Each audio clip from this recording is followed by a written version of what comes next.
Major support for Out to Lunch is provided by the law firm of Jones Walker, established in 1937 with over 375 attorneys in offices throughout the U.S., providing a comprehensive range of services to a local, national, and international client base. JonesWalker.com. And by the Alliance Safety Council, delivering instructor-led on-site computer lab and online training through more than 100 authorized training providers in 31 states and 2 countries. Headquartered in Baton Rouge, Alliance is focused on the future of learning technology and training process innovation for business and industry, for safety and other corporate training needs. More information is at alliancesafetycouncil.org. And by Short & Associates, legal recruiters in Louisiana and Texas. And Orange Theory Fitness, delivering fitness results for a healthier world. From Mansur's on the Boulevard in Baton Rouge, we're out to lunch with editor of the Baton Rouge Business Report, Stephanie Riegel. It's business, Baton Rouge style. Hi, I'm Stephanie Riegel. Welcome to Out to Lunch. When it comes to being a successful entrepreneur, as important as having a great idea is finding a niche where you can do something no one else is doing, or at least not doing in quite the same way or with the same level of expertise and effectiveness. With me today is a man who is developing an expertise in aerial videography using drone technology. His name is Paul Charbonnet, and he is owner of Atmosphere Cinema, a Baton Rouge company that shoots aerial video and photography not only the old-fashioned way, but increasingly these days from its fleet of drone vehicles. In the years since Paul founded the company in 2010, Atmosphere Cinema has done work for the agriculture and real estate sectors, and especially for the Louisiana film industry, which is keeping Paul busy. It's a business for Paul that combines his passions of photography and flying into one. How great is that? You are one lucky man to have a business that can do both, and we look forward to hearing how you did it. Thanks for being here today. Glad to be here. With me and Paul is Cyrus Lester, co-owner of Mushroom Maggie's, a St. Francisville farm that grows 10 different varieties of gourmet mushrooms and is taking the Baton Rouge and New Orleans foodie scene by storm. Since Cyrus and his wife Maggie Long opened the farm in early 2018, Mushroom Maggie's has tripled its size due to demand for its edible fungi, which are grown under the most careful and meticulous condition. These days, Mushroom Maggie's is selling its mushrooms to more than 40 restaurants as well as grocery stores and farmers markets. Cyrus and Maggie had always dreamed of owning their own boutique agricultural operation, and when they moved to the country a few years ago, they came up with the idea for mushrooms, in part because no one else was really doing it. That's correct. And he brought some to show. I wish those of you out there listening to this could see them because they are beautiful. So we look forward to hearing about it. Thanks for being here, Cyrus. Thank you. Well, Paul actually brought a drone, too. So it's too bad it can't get up there to take pictures of us all while we're talking. But the drone stuff is fascinating. And what really came first? Was it your love of photography, videography, or was it aviation, or both? It was definitely videography. I was an editor and motion graphic designer since 2000. And then one day I randomly ran into a guy who he told me he builds drones, or well, actually, drone wasn't even the word back then. He built multi-copters. And I was like, can you put a GoPro on that? And he's like, sure. So the next day he showed me, fell in love, and then 2 weeks later I sold the service to the Travel Channel. Wow. For the Bayou Corn sinkhole a while back. And ever since then, just been doing it. So that's fascinating. So what year are we talking about? I mean, because all of a sudden we heard about drones all the time, and when did drones become really a big thing? Well, in the early days, there was a lot of fear because drones were the military, killing machines. Right. So I guess really, I'd probably say around 2014, it started to become a little more known that they're small toys, basically.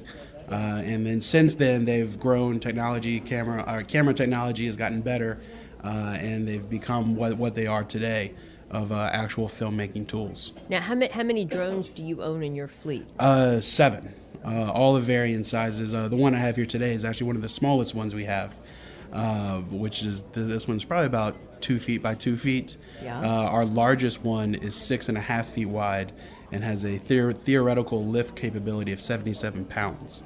It's 50 volts, and it's something you don't want to meet. Well, it's it's a fun hobby. It's a fun business. And Cyrus, you have a unique niche too: gourmet mushrooms. And I've read that growing mushrooms is perhaps an easier way to make money as a farmer than some other vegetables or livestock. Is that true? And why is that? Yes and no. We do grow indoors in a controlled environment, so we pick every single day, 2 or 3 times a day, 365 days a year. Wow. So yeah, it's great. There's always mushrooms to pick. It's not seasonal, but mushrooms are very finicky. They can get contaminated very easily by mold or other bacterial contaminations, which will stop them from growing. So it's very difficult in terms of we have to have a lab to do all of our inoculating of our fruiting blocks. It's a very sterile room with a flow hood.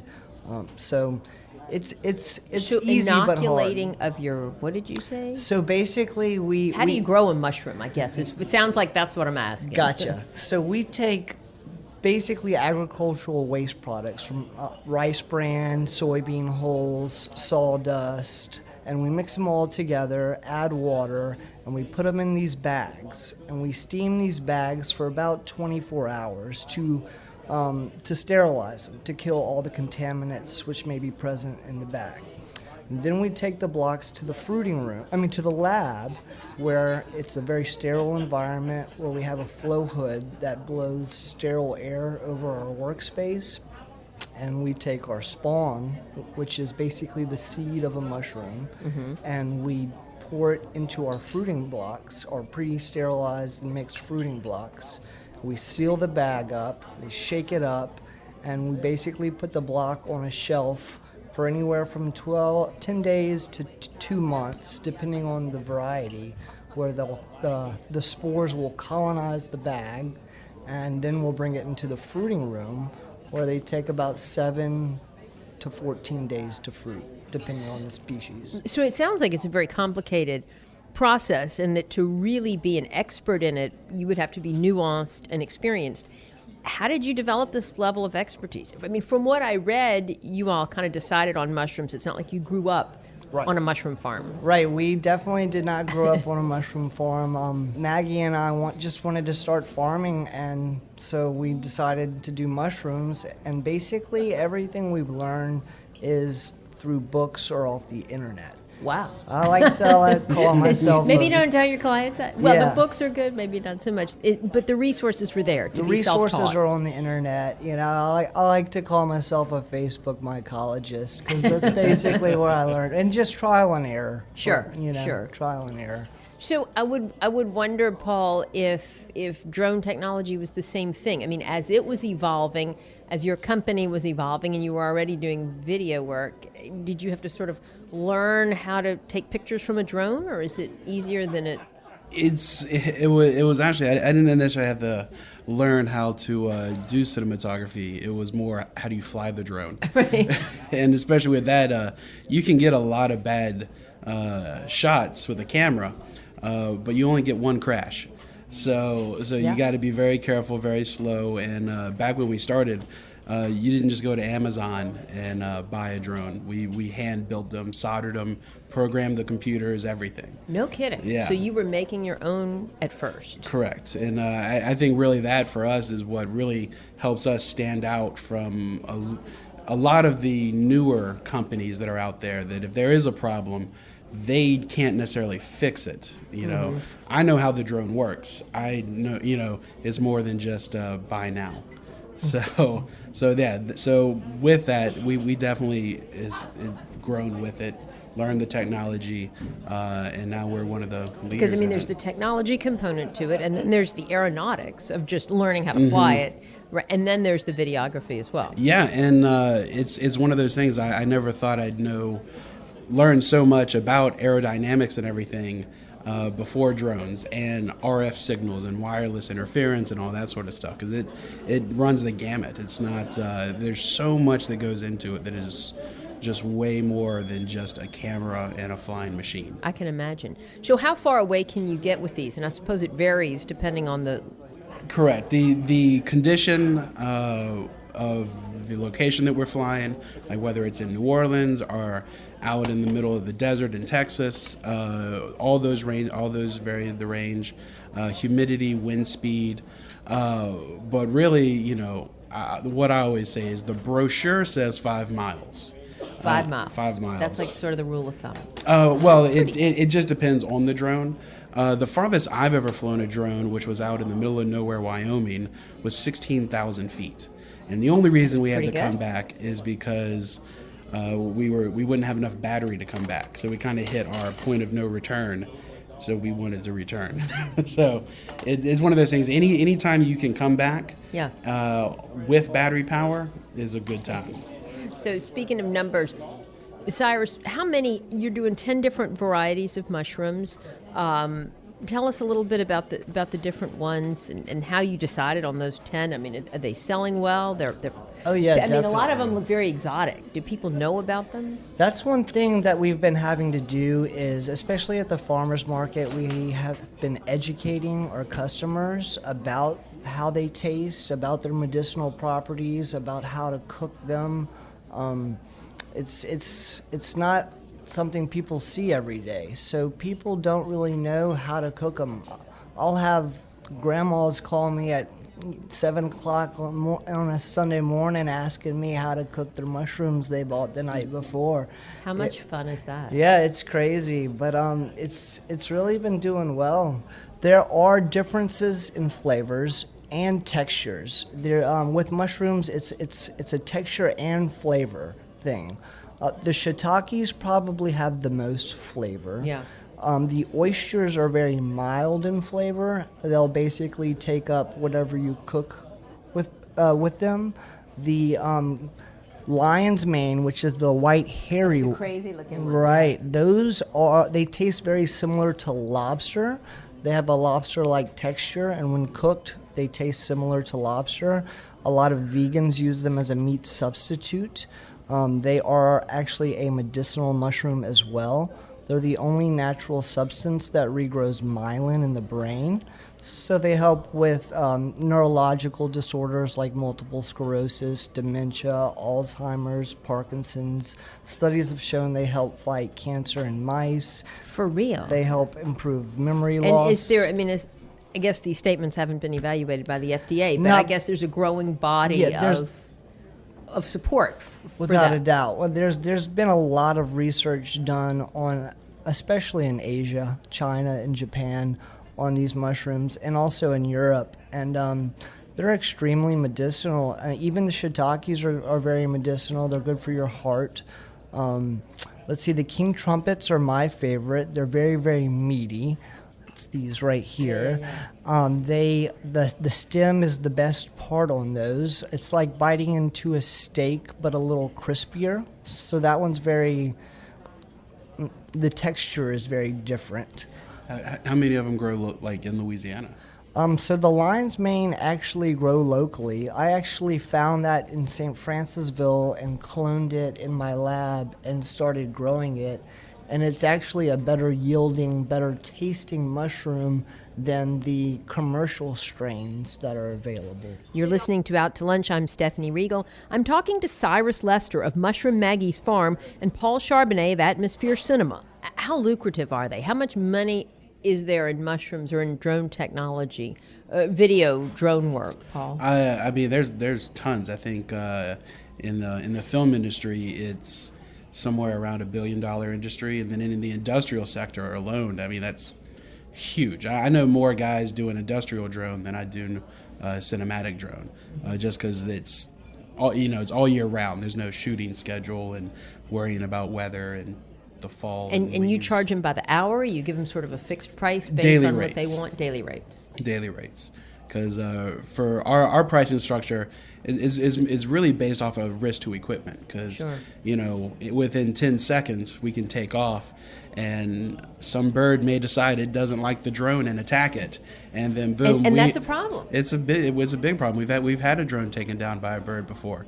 A lot of the films we work on, that we actually have to meet requirements of manned aircraft for the drones, because whether the lawyers or whoever, there's no drone checkbox. It's, are you an airplane or a helicopter? Right, and so that was my next question. I mean, from what I understand, the FAA is still sort of sorting out all the rules governing drones, right? Or is it changing? There's still a very large gray area. There are some laws and rules out there, but the biggest thing, from what I understand with the FAA's agents that I've talked to, is just the enforcement of it. There's more drones than there are agents, and you can't track them. So it's just like, if someone's doing something illegal, how do you catch them? Because really, this drone could be doing something illegal, a mile away from where you are. And they don't know it's you operating it. Correct. Now, we follow the book every time. Like, we're so stringent on it that sometimes clients get a little upset because we can't do something. Like, can you think of an example? Oh, we cannot fly over people. We can't fly over moving traffic. And then, obviously in the restricted airspace of airports. Sure. Louisiana doesn't let us fly over schools or chemical plants, which isn't that big of an issue, and so it's not that big of a deal. But it's mainly the traffic and people. That leaves what? Exactly. So interesting. Yeah, but on the film sets we work on, they close the streets off. The cars that we are flying over are stunt vehicles, and they're part of the production, and that stuff is covered. So we can do that because they're part of the operation. But just the general public, you can't fly over. So interesting. Cyrus, what's the market like for gourmet mushrooms, and what kind of demand is out there? The demand is serious. Actually, so this morning I delivered to Commander's Palace, and so Chef Tori made a post with our pictures of our mushrooms. Congratulations. Thank you. And we've already, in about 45 minutes, we got contacted by about 8 chefs from New Orleans. Wow. It's a big demand. We sell out every week. And that's the market you're targeting, or the chefs, more than just the mom and pop consumers at the farmer's market or at the local grocery store, perhaps? Correct. Right now, we do one farmer's market, the Baton Rouge downtown on Main Street farmer's market. Mm-hmm. Other than that, we sell at one grocery store in St. Francisville. Mm-hmm. That grocery store actually just, the produce manager, just won Best Produce Manager in the whole country from using our mushrooms. But we mainly sell to restaurants right now. Once we get bigger, we'll try and pick up more grocery stores so they're more accessible to people. So they don't have to come down on a Saturday between 8 and 12 just to get mushrooms to cook. How much do you charge for them? I mean, by a bunch or by a pint or a... Yeah, retail, they go for... A quarter pound is $5. A half pound is $8. Mm-hmm. So wholesale, it's a little different. It's a little different. Anywhere between $9 and $13 wholesale. Okay. Mushrooms are a profitable crop. However, they're extremely difficult to grow. So you can lose a whole week's worth of crop or 2 weeks in a row very, very easily. Let's say, for an example, this spring we lost 2 entire weeks of mushrooms due to the sawdust that we use. Wow. So in the spring, the sap from the tree roots, which carries the antifungal properties in it, they go to the leaves, which makes it more present in the sawdust and in the trunk and the limbs. Mm-hmm. So this time of year, there's more antifungal properties in the wood, so you'll have to age your sawdust a lot longer. And I guess this is the kind of thing you just have to find out by trial and error. That's correct. What kind of competition is out there in your respective businesses? I mean, I know for a while there were a lot of companies doing aerial drone work, drone cinematography. I mean, yeah. So right now, from best I can tell, that we're the largest cinematic drone company in Louisiana. But our biggest competition is actually out-of-state companies like from Los Angeles and Hollywood. So they'll come in, With the particular movie. Just because it's a networking game, and someone on set knows a guy in LA, and and that's fine because Right. we go to LA. We have an office in New York as well. Do you really? Mm-hmm. And so it's just one of those things. Do you all do a lot of business out of state? I'd probably say 20% of our business is where we travel out of state. Mm-hmm. But the interesting thing is that 90% of our business is from out of state clients. It's funny, whenever we actually do get a call from someone in Louisiana, it's usually someone kind of inquiring about, can you fly a drone at my kid's birthday party?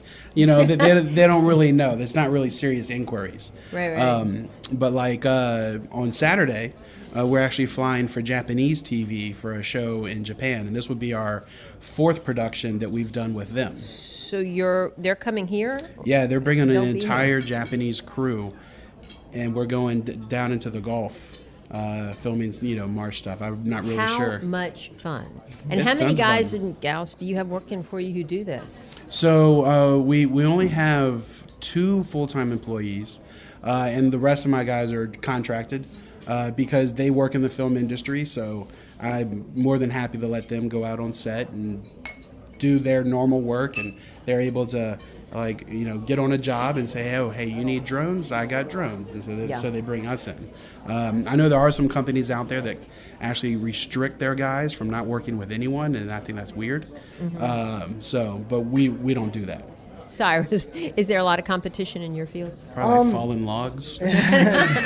Well, actually, when we first started, there was 2 other mushroom farms in the state. When we first started selling 1 year ago. And now we are the largest in the state by a few hundred pounds. In about 2 months, we'll be larger by about 800 or 900 pounds a week. That's quite a lot. Yeah, we also get calls probably 2 to 3 times a month from people in the state wanting to start a mushroom farm and wanting to basically come work for free to do an internship in order to learn how to grow. So do you view that as competition, or is it a way to grow the market so that there's more awareness and educate the consumers? And A little bit of both. It just depends on their geographical location. If somebody in Baton Rouge wanted to start a mushroom farm, I probably wouldn't, and wanted to come work for free, I probably wouldn't let them do that, teach them the tricks of the trade. But Same thing happens to me. Yeah, I do have hobbyists that have no intent on being competition. That I'll teach basically anything to, because they love it. They just want to learn how to grow. Our main competition is basically Chinese and Japanese mushrooms, since they pay their workers so little. Sure.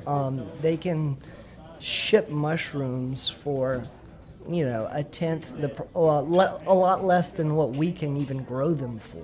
But with a mushroom, fresh is so much better, isn't That's it? correct. Don't they get so musty tasting pretty quickly? That's correct. That's why we chose specialty mushrooms, because the shelf life is between a week to 3 weeks, basically, on these mushrooms. And if you're buying from even just another state, much less overseas, by the time you get most of your mushrooms, they're already a week and a half to 2 weeks old. Just going through the distribution process. Sure. So our mushrooms are picked and delivered usually within 2 or 3 days of picking their at a restaurant or at somebody's home. Are you working with herbal remedy doctors, or do you really want to focus on the restaurant and foodie communities? Gotcha. Yes, we dehydrate our lion's manes that we grow, the extra ones that we don't sell, which hasn't been any lately, but we dehydrate them and we capsule them up to make capsules. Like my father has multiple sclerosis, and so with MS, your myelin in your brain, on your myelin sheath, degenerates. And so the lion's mane, like I said, is the only natural substance that regrows that myelin back. So he'll take capsules. So we make the medicinal capsules. We also are starting to make tinctures as well. Interesting. And we'd like to get into the medicinal side because there's a lot of mushrooms that aren't gourmet mushrooms or edible, but with tremendous medicinal properties that can be taken in capsule or tincture form. It seems like there's a lot of potential there. Without How a are y'all doubt. marketing your respective businesses? Is it mostly online, word of mouth? Oh, online and word of mouth mainly for us. Just referrals on set, like, hey, you did a great job, and I have another film I need done. But really, like all the out-of-state stuff, it's probably just Google searches, Yeah. website SEO, Facebook, social media. What about you, Cyrus? It's basically the same thing. At first, when we first started, we took our mushrooms for the first month and we just brought free mushrooms to all the best restaurants that we knew of in Baton Rouge. And we just gave them boxes of free mushrooms and said, hey, let us know if y'all want any.